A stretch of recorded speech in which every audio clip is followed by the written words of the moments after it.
Hello doers, welcome back to our channel Devintelle.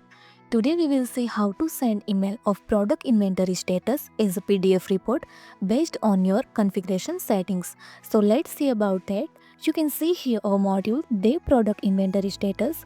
First install this module, so click on this activate button. Now our module is installable.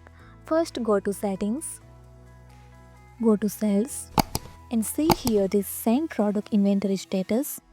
Allow true and see here this display menu options. Select user, filter by product or category. iPhone to product,